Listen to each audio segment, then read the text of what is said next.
नेपाल सरकार शिक्षा विज्ञान तथा प्रविधि मन्त्रालय गिरिराज मणि पोखरेलले प्रेस विज्ञप्तिमा यस्तो सूचना राख्नुभएको छ। हेर्नुस्, मिति 2077 2 महिना 18 गते प्रेस विज्ञप्तिमा विश्वव्यापी महामारीको रूपमा फैलिएको कोभिड-19ले सिर्जना गरेको विषम परिस्थितिका कारणले शिक्षा क्षेत्र पनि प्रभावित परेको सर्वविदित नै छ। यो रोगको सङ्क्रमण दिनानुदिन बढ्दै गएको अवस्थामा कारण एकातिर नयाँ शैक्षिक सत्र सुरु हुन सकेको छैन भने अर्कोतिर विद्यालय शिक्षादेखि उच्च शिक्षासम्मका परीक्षाहरू स्थगित रहेका छन्। सामान्य प्रधानमन्त्रीज्यूको 2077 ज्येष्ठ 12 गते सम्बोधन र निर्देशनलाई ध्यान दिँदै महामारीको स्थिति र अवस्था हेरी विद्यार्थीहरूको पठन पाठनलाई विभिन्न माध्यम प्रयोग गरी सुचारू राख्ने तथा स्थगन भएका परीक्षाहरू सञ्चालन गर्ने सम्बन्धमा आवश्यक र उपयुक्त निर्णय लिने गृह कार्य मन्त्रालय निरन्तर लागिरहेको जानकारी गराउन चाहन्छु। सिकाइ निरन्तरता, पछिल्लो नीतिगत निर्णयहरू र भर्खर सार्वजनिक गरेको बजेट सम्बन्धमा भए गरेका कार्यहरू स्पष्ट पार्न यो विज्ञप्ति सार्वजनिक गरेको छु।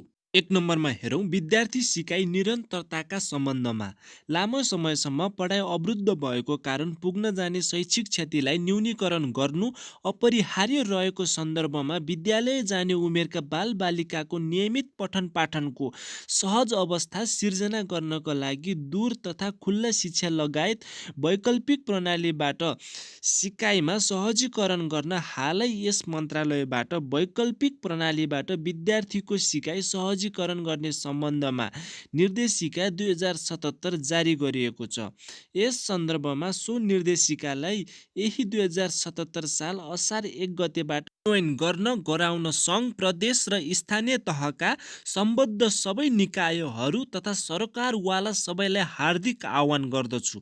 2 नम्बरमा रहेको छ, स्थगित परीक्षा र शैक्षिक संस्था खुल्ने सम्बन्धमा कोभिड-19 को महामारीको कारणबाट स्थगन भएका विद्यालय तहका परीक्षाहरूका सम्बन्धमा महामारीको फैलाउट समेतलाई ध्यानमा राखी निकट भविष्यमा उपयुक्त निर्णय लिने गृह कार्यमा मन्त्रालय लागिरहेको र उच्च शिक्षा पठन पाठन र परीक्षाको सम्बन्धमा विश्वविद्यालय अनुदान आयोगको अध्यक्षको नेतृत्वमा एक कार्यदलले काम गरिरहेको विषय जानकारी गराउन चाहन्छु।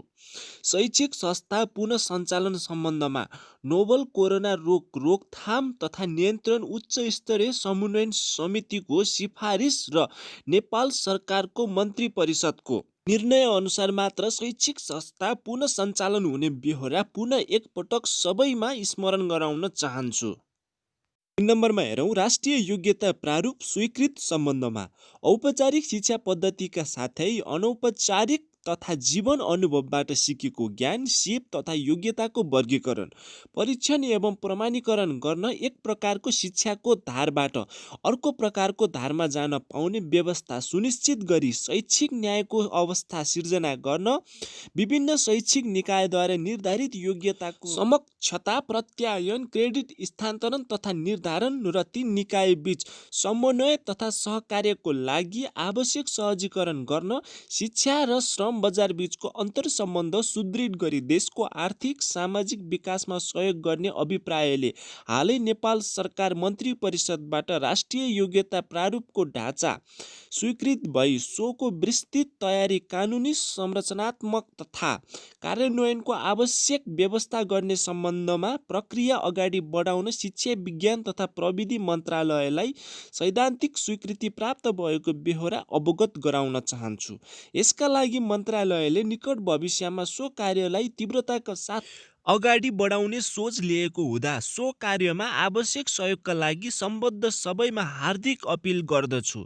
4 नम्बरमा हेरौँ, आर्थिक वर्ष 2077-78 को बजेट सम्बन्धमा कमा हेरौँ, यही ज्येष्ठ 15 गते माननीय अर्थमन्त्रीज्यूले संसद समक्ष पेश गर्नुभएको आर्थिक वर्ष 2077 र 78 को बजेटमा कोभिड-19 को महामारीले सिर्जना गरेको बहुआयामिक सङ्कटमा पनि शिक्षा क्षेत्रको बजेटमा वृद्धि हुनु सकारात्मक कुरा हो। मन्त्रालयलाई विनियोजित भएको 11.64% बजेटमा प्राविधिक तथा व्यावसायिक सिप विकास तालिमका लागि विनियोजित बजेट, विद्यालय पुनर्निर्माणका लागि विनियोजित बजेट र अन्य मन्त्रालयमा समेत शिक्षा सम्बद्ध कार्यक्रमका लागि भएको विनियोजित समेतलाई समेट्दा यो प्रतिशत वृद्धि हुन आउँछ।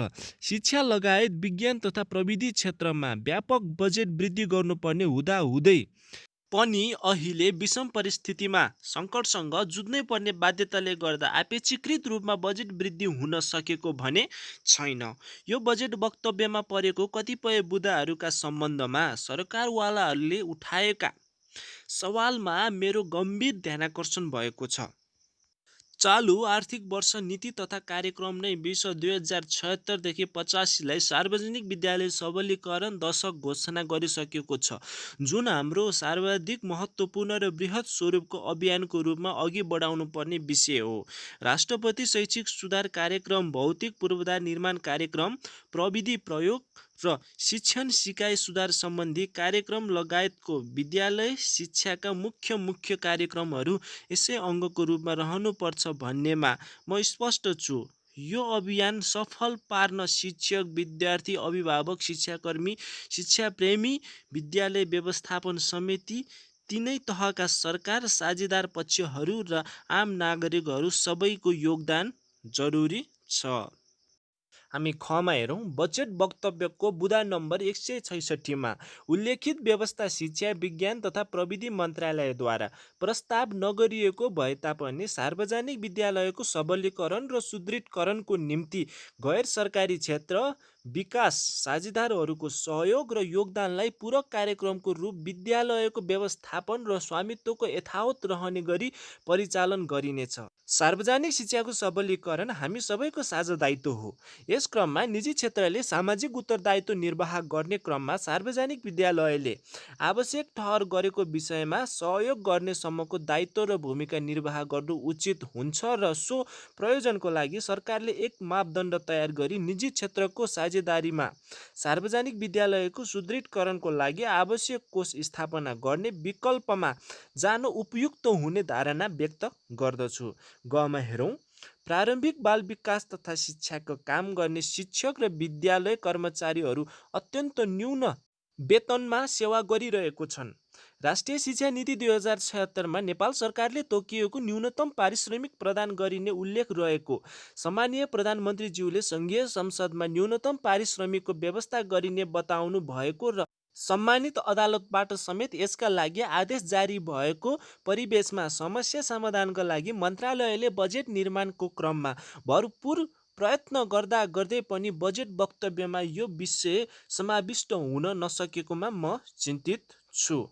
मैले यो विषयको गम्भीरतालाई मनन गरी पूर्ण विचार गर्न माननीय अर्थमन्त्रीज्यू समक्ष आग्रह गरिसकेको पनि जानकारी गराउन चाहन्छु। सङ्घ, प्रदेश र स्थानीय तहको समेत सहभागितामा नेपाल सरकारले निर्धारण गरेको न्यूनतम पारिश्रमिक उपलब्ध गराउन मन्त्रालयको तर्फबाट मैले निरन्तर प्रयास जारी राख्ने कुरामा विश्वास दिलाउन चाहन्छु। अन्त्यमा मुलुक कोभिड-19को महामारीको कारण आक्रान्त रहेको र लामो समयदेखि लकडाउन जारी रहेको वर्तमान परिस्थितिमा बजेट वक्तव्यमा आएका केही अनपेक्षित विषयलाई लिएर तरङ्गित नहुन सबैमा अपिल गर्दछु।